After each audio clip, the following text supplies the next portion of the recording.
So, hello, friend. During the day today, I had an opportunity to reflect on grief, the process of grieving. It's kind of convoluted how I ended up thinking about all of this, but I've had a lot of death in my life. As a kid, I went to a lot of funerals, mostly because I was a good, quiet kid, so that was always the demarcation. Like, there were the kids who could go to the funeral because we'd sit still and be quiet, and then there were the other kids that other adults had to stay behind and like babysit.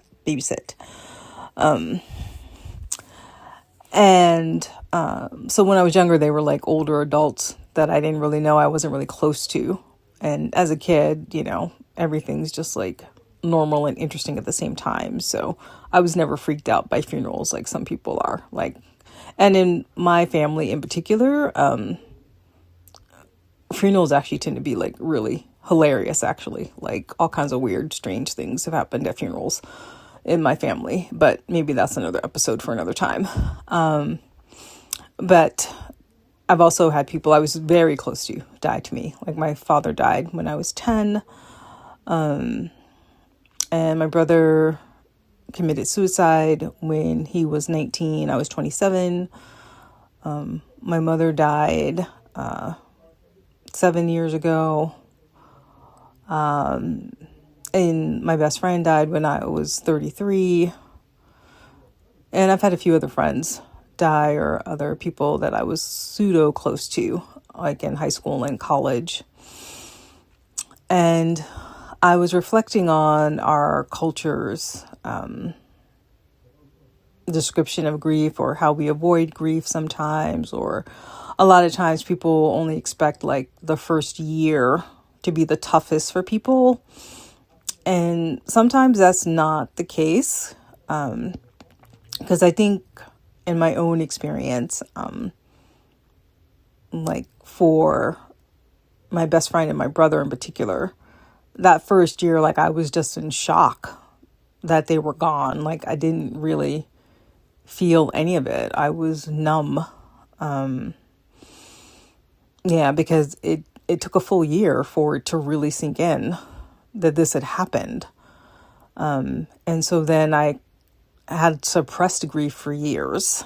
Or in the case of my father, I would have, because I was a kid when he died, so whenever I went through like a major rite of passage as a teenager or a young adult, like, I would grieve him all over again because he wasn't there to experience that, or, I couldn't share that with him the way I wanted to. So whenever I've, had the chance to comfort someone who's lost someone, I just always tell them, just do what you have to do and take your time with it. And there's no timeline. That, give yourself permission to feel the grief when you feel it, whether it's, today, 5 weeks from now, 5 years from now, 15 years from now. Like, you might find yourself in a grocery store, 10 years after you've lost someone, and start crying because you see their favorite food. Like, it can happen like that sometimes. And that's okay. Like, give yourself permission to just feel that. Like, I wish we could talk about grief as it's an experience that you go through. Like, it's part of life and it becomes a part of you. It isn't something to just get over or just move through. And the relationship can still last beyond that. Like, I still talk to my parents and my brother and my best friend when I need to, and I can feel their presence. And I can feel them, loving me still. And that's okay to have that too. And as a result of doing a lot of the spiritual and mental healing I've done over the years, I recognize that I can miss them and still be happy too. that there's a weird thing that happens sometimes that you feel like you have to, you can't be completely happy without these people. But, they wouldn't want that. They want you to be happy. They want you to enjoy your life and to enjoy life itself. And I was also thinking about how different it was to grieve my brother's death, which was a suicide, just because of the stigma we have around suicide in particular. Like, that was a different kind of grieving that I needed to go through. And I ended up going to a suicide survivor support group like 15 years after my brother died. And that was really helpful. So if you need to do that for yourself, then do that. It's okay to give yourself that space and to feel it. And, for me, grief has been like, it's kind of like this weird beach to go to sometimes, I think. It's kind of one way to think about it, because I have waves of grief that wash over me at unexpected times. And, weird things will trigger it. But when I just ride that wave and move through it, I'm able to integrate it, allow it to become a part of me.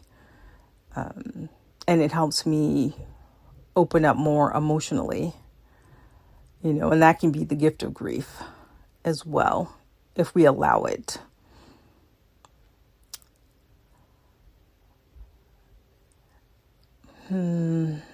What else?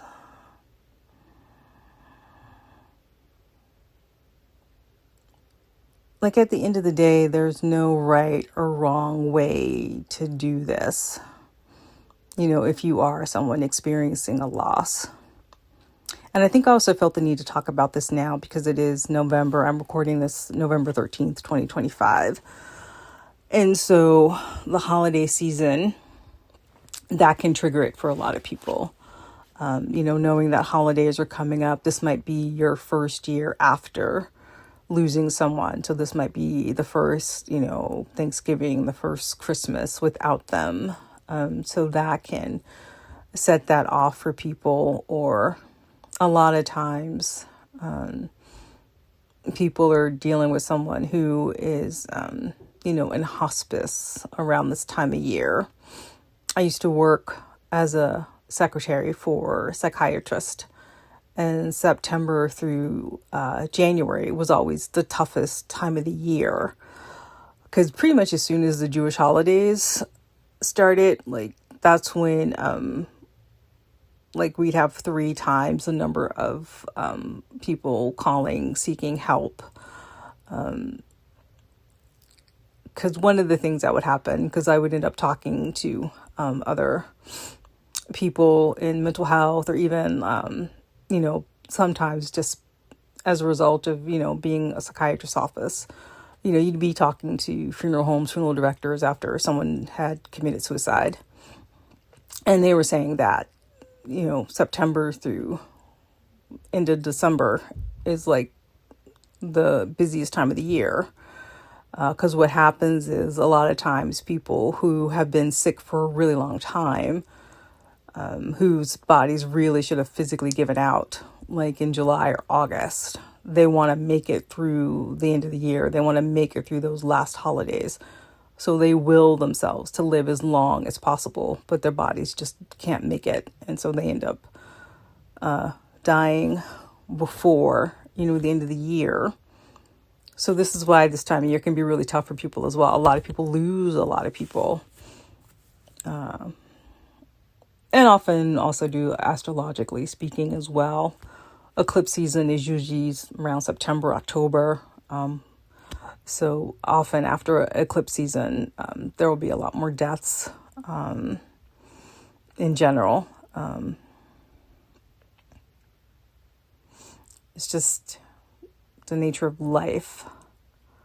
And so even though this time of year can really be happy for a lot of people are looking forward to the holidays, seeing family and friends. For others, this can be one of the toughest times of the year as well. And if you're someone who's experiencing that side of it, if you're having a really hard time, definitely get the support that you need, reach out to the people that you need, find the therapists, the healers, the religious communities, the spiritual communities, get help, get support. And it's okay if it's a hard time for you, because that's part of what can make this time of year tougher for people is people feel ashamed that they're not happy like everyone else who is looking forward to the holiday season, or they're scared that they're going to be a downer because all these other people are looking forward to all these like happy things. Or it might be a bittersweet experience for you. Like you may be in a situation where maybe there's been a death in the family, but maybe there's also been a new baby, that someone just had in the family. Like it can happen that way too. And I'd like us to just open up the space more for people in our culture to allow all of that. And if we could give ourselves permission to just feel what we're feeling, experience what's happening, and to give people the space that they need to ride whatever emotional wave they need to ride during this time of year in particular. And if you're grieving someone, or, if you're dealing with someone or living with someone or supporting, being a caretaker, I should say, for someone who may be in hospice, it's okay too to have moments of joy as well. To have sweet connections when you can, because that can happen too. And it's okay to feel it all, is really what I'm saying. And I guess to get back to what I started with, grief as this process, not this one and done sort of thing, the way people sometimes want it to be, especially if people haven't experienced the death of someone that they're close to. They don't know what it's like, and they're not sure how to comfort someone, and people are awkward and uncomfortable, and they think telling you that, you just have to get through the first year is going to make you feel better, or they want it to be that way. They want that to be the case. But the reality is that sometimes that's just not the case. And I'm not saying that it has to be harder after the first year. That's not the case either. Like, it might not be that way for you. That there's no right way to do any of this. There's no wrong or right way to do this. And my experience of grief is that it became easier for me when I let it just be something that's always a part of me. That it wasn't something I ever had to let go of completely. Is ironically what made it easier to release it or move through it.